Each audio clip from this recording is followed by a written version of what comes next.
O Senhor esteja convosco. Ele está no meio de nós.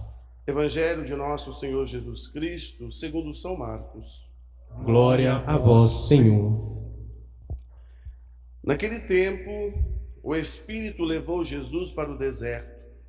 E ele ficou no deserto durante 40 dias. E aí foi tentado por Satanás. Vivia entre os animais selvagens e os anjos o serviam. Depois que João Batista foi preso, Jesus foi para a Galiléia, pregando o Evangelho de Deus e dizendo: o tempo já se completou e o reino de Deus está próximo. Convertei-vos e crede no Evangelho. Palavra da salvação. Glória a vós, Senhor.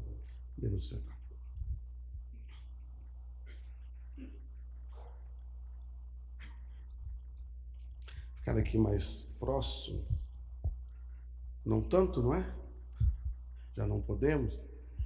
Mas vejam bem, hoje nós somos aqui convocados por Marcos, neste evangelho de hoje, a perceber a Jesus que vai para o deserto. Nós iniciamos também na igreja um novo tempo, o tempo da Quaresma, o que nós chamamos como se um grande retiro espiritual, onde nós vamos, através com Jesus, vencendo todas as tentações e, sobretudo, vencendo a morte e recebendo a vida eterna. Aliás, a Quaresma tem para nós esse grande dom de nos introduzir na vida de Cristo, na sua paixão e morte, e nos fazer chegar com Ele também à ressurreição. Reparem que o Evangelho de São Marcos, ele é muito resumido naquilo que toca a este ir de Jesus no deserto. Vai nos dizer São Marcos, que é o que nós acabamos de ouvir agora, diz-nos que o Espírito levou Jesus para o deserto. É importante perceber que Jesus, em todas as suas ações, ele age pelo Espírito Santo. É o Espírito Santo que lhe vai conduzindo, e por isso é importante perceber que as dificuldades que vão acontecendo vão sendo superadas com a força do mesmo Espírito. Mas nós não podemos nos esquecer hoje nesta liturgia, que nos introduz, sobretudo pelo livro do Gênesis, aquela questão que é apresentada pós-dilúvio. Todos nós aqui seguramente já ouvimos falar de Noé, da Arca de Noé, não já? Tem alguém aqui que nunca ouviu falar do dilúvio? Todos ouviram, não? Sim, todos. Quem ouviu? Levanta a mão para eu ver. Todo mundo ouviu falar. Só que a nossa questão, isso é muito importante, meus irmãos, é que muitas vezes nós vamos ler a palavra de Deus tal e qual um livro de história. Alguns, se não sabem, eu sou professor também. Na verdade, eu sou professor de filosofia, mas trabalhei muito tempo com história. Inclusive, já substituí algumas aulas aqui em Profeta. Dei aula em Congonhas, do Murtinho, Lafayette, e aí vai. Miguel Burnier. Então, a história ela é interessante, porque nós vamos contando os fatos, tal e qual a visão, obviamente, do historiador, que vai revendo os fatos e vai assinalando os pontos fundamentais e importantes daquele tempo, tal e qual aconteceu. O historiador não deve florear as coisas, mentir, não deve ocultar os fatos, né? Não deve, embora infelizmente aconteça às vezes de acordo com aqueles que estão mal intencionados, querendo colocar uma doutrina, colocar uma ideologia. Mas vejam bem, a Bíblia não é, de forma alguma, um livro de história deste estilo. O escritor sagrado não é um historiador. E nem é, por isso que às vezes nós temos que ter muita atenção quando nós lemos a palavra de Deus. Quando nós vamos falar do dilúvio, a gente talvez fique assim: nossa, o mundo inteiro ficou debaixo d'água. Como é que pode ser uma coisa dessa? Nós não estamos aqui a duvidar da graça de Deus. Ninguém duvida da graça de Deus. Poderia, se Deus quiser, eu acredito. Só que a intenção do escritor sagrado não é apresentar isso, é mostrar, sobretudo, que a humanidade afastou-se de Deus. A humanidade preferiu seguir o seu caminho em contrapartida do projeto que Deus tinha para ela. Porque a própria ideia que nós temos de paraíso é porque este é o sonho de Deus. Reparem que o início do livro do Gênesis, lá no capítulo 1, quando começa na origem, criação do mundo, mostra um projeto que nasce do coração de Deus. Deus que cria o homem para ser feliz. Mas para que ele seja feliz, vai percebendo o que o homem precisa. Cria tudo. Os animais, aliás, cria o céu, cria a terra, cria as águas, cria os mares, cria aí as plantas, os animais, tudo que será útil para o homem. Depois cria homem e mulher. E na criação, é só para nós percebermos que na história da criação nós temos duas formas. No livro do Gênesis nós temos duas formas de que Deus criou o homem. A primeira, uma delas diz que Deus criou o homem e a mulher, ou seja, criou os dois juntos. Na outra diz que criou a mulher, o homem, e depois cria a mulher da costela do Adão, que é o primeiro homem. Portanto, repara, nós temos duas, por quê? Temos duas tradições aí. Ou seja, e a gente precisa perceber que isso não desmerece a palavra de Deus. E quando nós vamos falar que isso para nós, isso é um mito, o chamado mito da criação, o dilúvio entra também nesse mito, nós não precisamos ficar com medo e dizendo a palavra de Deus é um mito. Não toda, mas ela é cercada de mitos. Os mitos dos povos ali que circunvizinhos do povo de Deus. E não precisamos ter medo, porque Deus intervém nessa história a partir daquilo que o povo tem. E mito não é uma mentira. O grande problema é que nós entendemos mito como uma mentira. Quando a gente fala, tomar leite, chupar manga e comer leite, tomar leite, não é? Falam que isso faz mal. Aí, não, isso é mito. Ou seja, isso é mentira. Mito não é mentira. Mito, dentro daquilo que nós entendemos, o mito é uma verdade dita de uma outra forma. Assim a criação vai se acontecendo. Por isso nós não contrastamos com a ciência, ao contrário. Nós vamos dando dados da nossa fé. E é isso que a palavra de Deus quer colocar para nós hoje. Por isso é importante perceber como que Deus, na sua linguagem, vai colocando para o homem, numa linguagem humana, obviamente, traduzindo as coisas de Deus, divinas.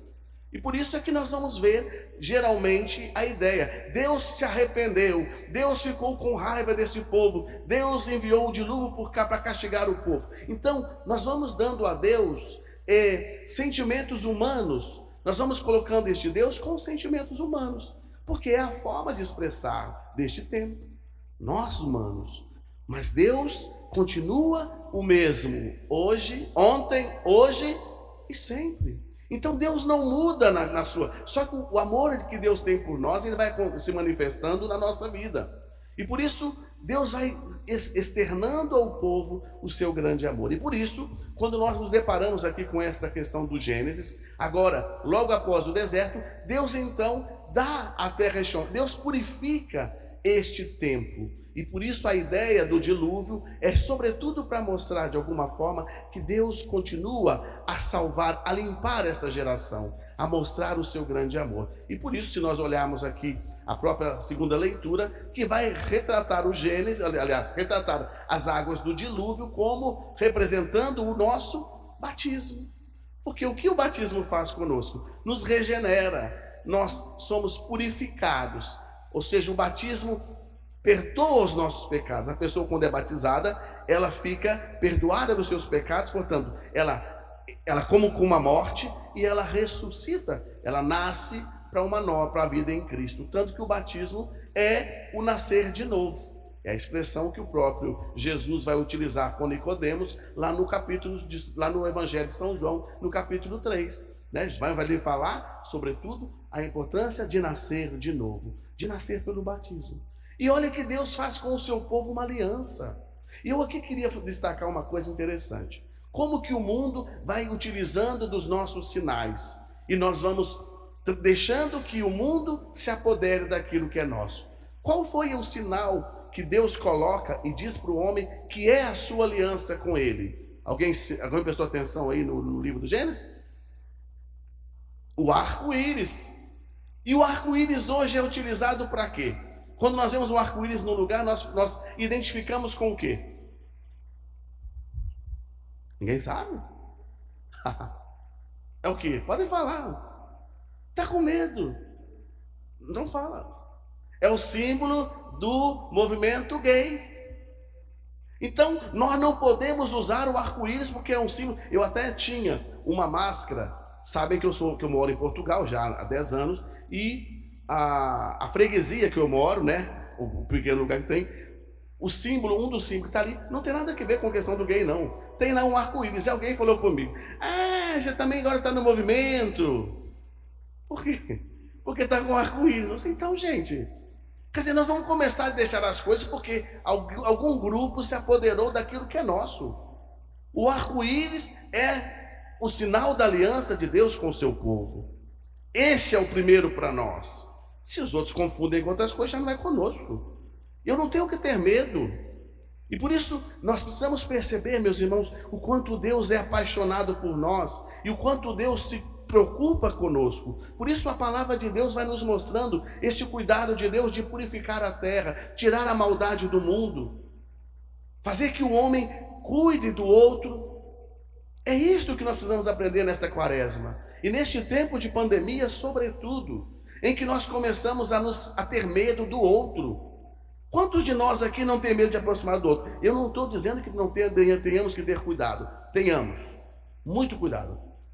Mas ao mesmo tempo, não deixemos que este tempo nos afaste daquilo que é mais importante. Porque o afastamento que eu tenho do outro às vezes é também do coração.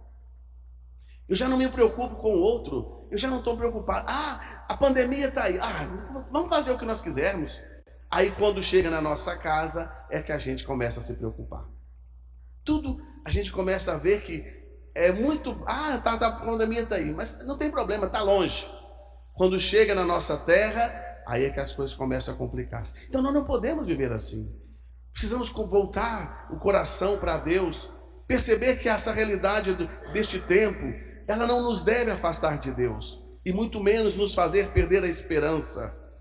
E por isso, o Evangelho de São Marcos vai apresentar Jesus que vai ao deserto. Reparem que São Marcos, como eu já vos disse no início, ele é muito sintético.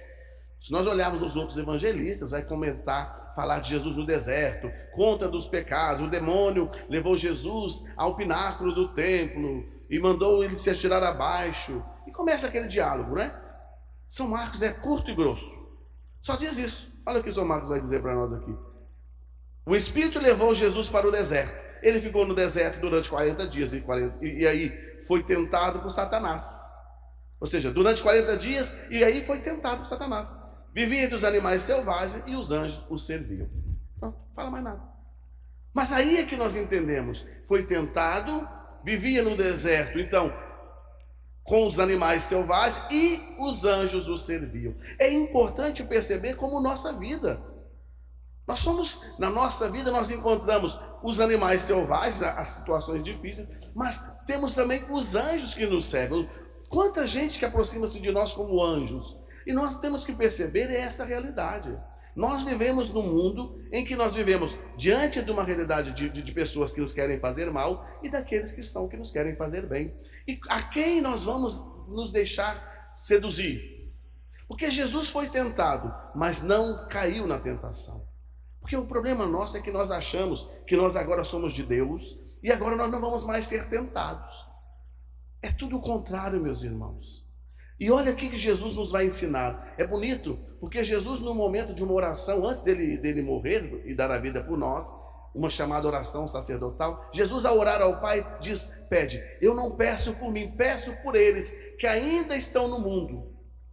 Peço-lhes, e diz, não é que eles não sejam tentados, mas que eles não caiam neste pecado, que os preserve do mal. E por isso a oração do Pai Nosso, nós rezamos e falamos: Pai nosso que estás no céu, santificado seja o vosso nome, venha a nós o vosso reino, seja feita a vossa vontade, assim na terra como no céu. O pão nosso de cada dia nos dai hoje, perdoai-nos as nossas ofensas, assim como nós perdoamos a quem nos tem ofendido. E não nos deixeis cair em tentação.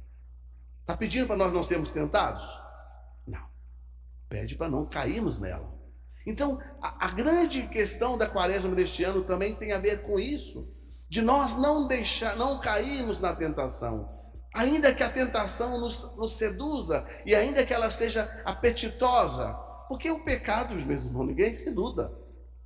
O pecado em si é algo gostoso ao paladar, tal e qual. Por isso eu estou vos falando, olha como que a questão do pecado e o início do livro do Gênesis, do fruto proibido. Por que o fruto chamou tanta atenção a Adão e Eva? Pela narrativa, porque eram de agradável paladar. Então ninguém vai, por exemplo, uma pessoa, vamos dizer o casal, o homem casado e a mulher casada, não vai trair com um homem, com um banguelão, com um homem todo banguelo, vai?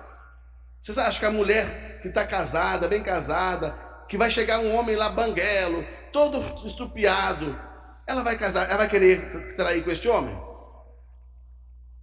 Estou perguntando.